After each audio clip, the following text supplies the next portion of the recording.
سلامونه و نیک هیلې خوږو دوستانو، بیا هم ښه راغلاست یو بل درس ته، د دویچ زده کړې ته یا دویچ auf Paschtu. زموږ نننی درس دی Lektion 7 او په ننني درس کې موږ das Substantiv یا نوم یا مثلا اسم چې ورته وایي دا زده کوو چې په آلماني کې اسم یا das Substantiv څه ته وایي. دا کتاب چې دی په فارسي یا په دهلي باندې دی او د دې څخه زه کوښښ کوم چې ستاسو لپاره په پښتو باندې ترجمه کړم او لږ سر په خلاص کو سره.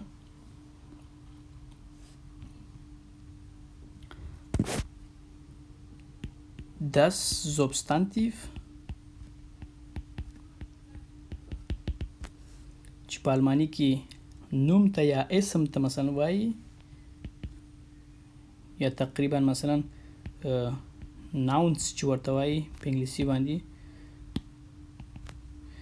په آلماني کې همچنان نومن هم ورته وایي، خو نومن او substantiv دا تقریبا سره یو رقم دي، یعنی لکه gleich دي. وایي اسم هغه کلمه ده چې د یو شخص، شي، حیوان یا مکان او یا هر بل شي دپاره استفاده کیږي، یعنی نومول کیږي. که موږ په خپل شاوخوا کې ګورو مثلا موټر، سړی، طیاره، کابل، کندهار، مثلا حیوان یاد کو زمری، شرموش، دا چې دي دا ټول نومونه دي یا substantiv دي یا اسم ورته وایي. او په آلماني کې هر اسم یو جلا ارتیکل لري، لکه په پښتو کې. په فارسي کې موږ تاسې خبر یو چې ارتیکل غوندې شی نه لري، یعنی فرق نه کوي، اسم تقریبا دغه نه دی چې مثلا یا نر دی که ښځه. خو په پښتو کې مثلا موږ تاسې لرو نر او ښځه لرو په اسماو کې، یعنی په نومونه کې، او هغه د نوم څخه پیژنو چې دا شی نر دی که ښځه. مثلا لکه موږ تاسې وایو چې میز دا نر دی په پښتو کې، او چوکۍ دا ښځه ده. مثال نور لکه چې شي موټر که طیاره، غویی غوا، صحیح، خر خره،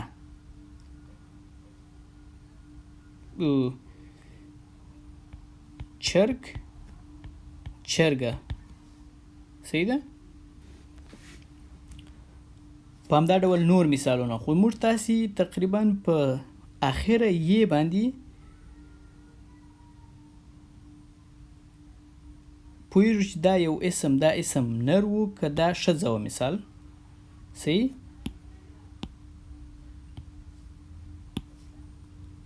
خو په آلماني کې هغسې نه دی. په آلماني کې اوله خبره دا چې موږ تاسې دوه ارتیکله لرو چې هغه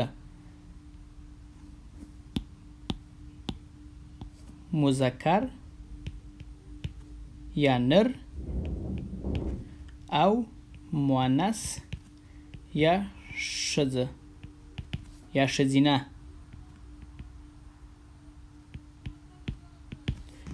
لرو.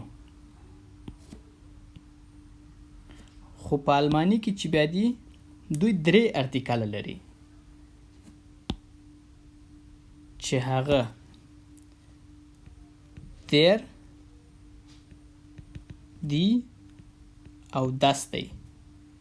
یعنی das چې دی په آلماني کې دا اضافه دی د پښتو په اندازه باندې، یعنی دا دوه پورتني دوه چې دي der او die دا موږ تاسې په پښتو کې هم لرو، خو das په پښتو کې نه لرو. das چې دی das په آلماني کې خنثی شي ته استفاده کیږي، یعنی der نر ته استفاده کیږي، die ښځې ته استفاده کیږي او das خنثی ته استفاده کیږي. سمه ده. مثالونه دي چې لکه der Tisch,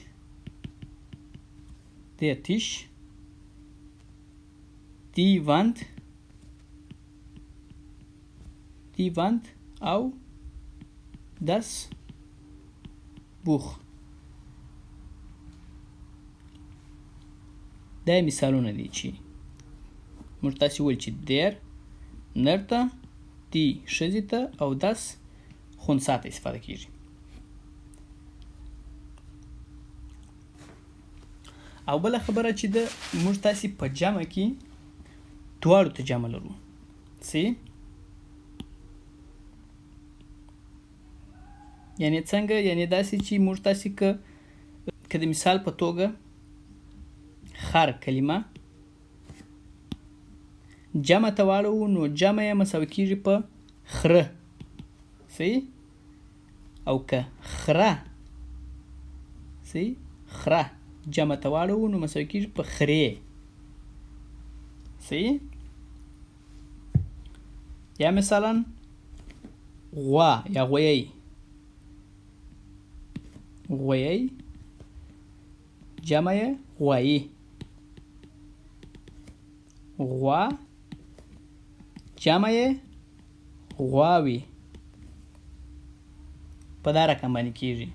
خو په آلماني کې چې دي ټوله سره، یعنی که هغه دیر دی، که هغه دی دی، که هغه دس دی، جمع یې کیږي دی. یعنی دلته موږ تاسې اوس ګورو زنګولا پلورال، زنګولا مفرد، پلورال جمع. په زنګولر کې لرو der Tisch، په پلورال کې لرو die Tische، په زنګولر کې لرو die Wand، په پلورال کې لرو die Wände، په زنګولر کې لرو das Buch، په پلورال کې لرو die Bücher یا Bücher. تاسې ګورئ دلته په زنګولر کې یا په مفرد کې د نر دپاره دیر دی، د ښځې دپاره دی ده، د خنثی دپاره دس دی. خو په پلورال کې یا په جمع کې د نر دپاره هم دی ده، د ښځې دپاره هم دی ده او د خنثی دپاره هم دی ده. یعنی په جمع فورم کې یا په جمع شکل کې د ټولو دپاره که هغه نري که ښځې که خنثی هغه ته دی شکل استفاده. د مثال په ډول باندې هغه اسامی چې په او ان ګ ختمیږي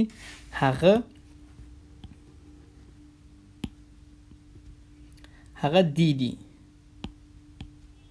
یعنی څنګه؟ یعنی داسې چې مثلا Zeitung،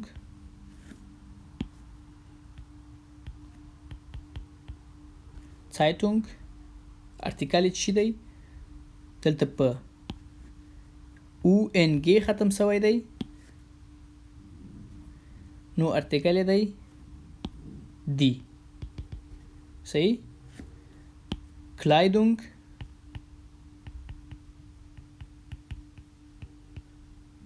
Kleidung په او ان ګ ختم شوی دی نو ارتیکل دی دی. صحیح؟ یا بل مثال دی چې هغه اسامی چې په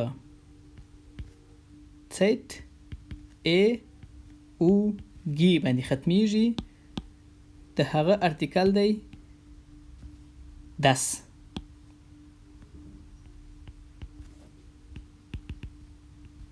صحیح؟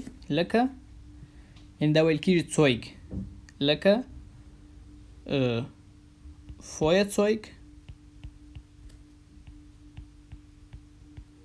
Feuerzeug په Zeug ختم شوی دی، ارتیکل راځي das. یا لکه فلوگزeuگ فلوگزeuگ په زویگ ختم شوی دی ارتیکل دی das صحیح یا Spielzeug د مثال په ډول Spielzeug په زویگ ختم شوی دی ارتیکل دی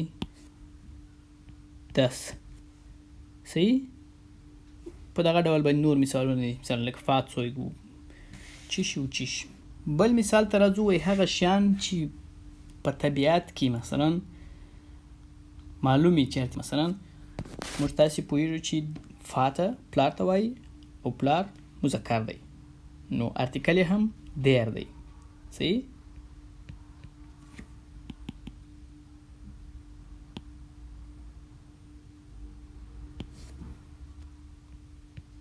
der Vater صحیح مثلا Bruder ورور دی ارتیکل یې مذکر دی ځکه مذکر دی der Bruder یا مثلا Lehrer der Lehrer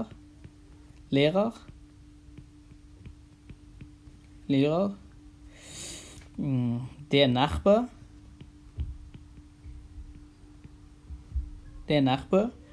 صحیح دا هغه شیان دي چې په طبیعت کې په دغه ډول دي نو ارتیکل یې تر ډیره حده پورې معلومي یا مثلا په دې دپاره که مثال ورکړو چې موټر مثلا ښځه ده ارتیکل یې دی ده صحیح Schwester ښځه ده ارتیکل یې دی ده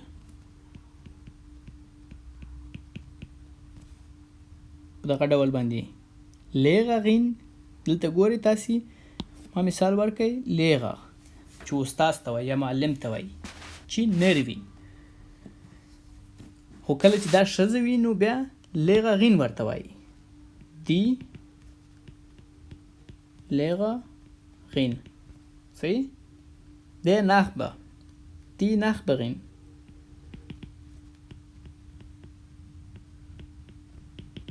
die Nachbarin په بعضې ځایو کې استثناءات لري چې هغه استثناءات عبارت دي د دې څخه چې مثلا لکه kind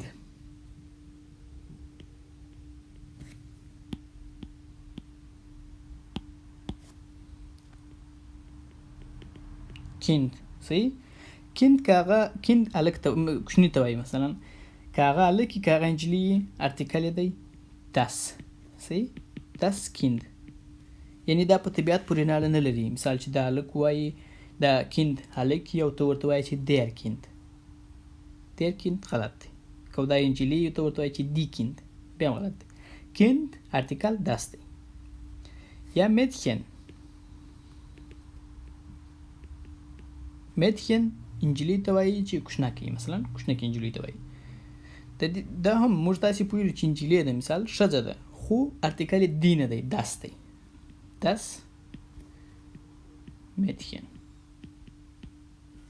صحیح او یا هم Fräulein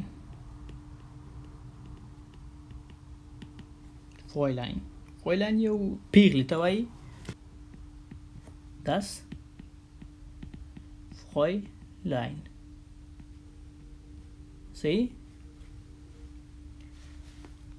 او تر ډیره حده هغه نومونه چې په ښین یا لاین ختم شوي ارتیکل یې das دی یعنی ښین او لاین د یو ارتیکل das دی دا اوس موږ د نن ورځې درس هیله ده چې یو شی مو ځینې زده کړي وي بل درس ته انشاءالله هغه نومونه وایو چې د دوو برخو څخه جوړ شوي یعنی تقریبا یعنی څنګه ورته مرکب نمونه چې ورته وایي صحیح و اگر میخواید ویدیوهای فارسی یا دری یا درس‌های دری را ببینین و صرف ویدیوهای دری را تماشا کنین پس all time دقی در اینجا سابسکرایب کنین و صرف ویدیوهای دری را ببینین. نور مو وخت نه نیسم، هیله ده چې خوښ او خوشحاله اوسئ. لایک او شیر مو هیر نسی تر څو نور ملګرو سره مو شریک سی او تر نورو دوستانو مو رسیږي. د الله په امان.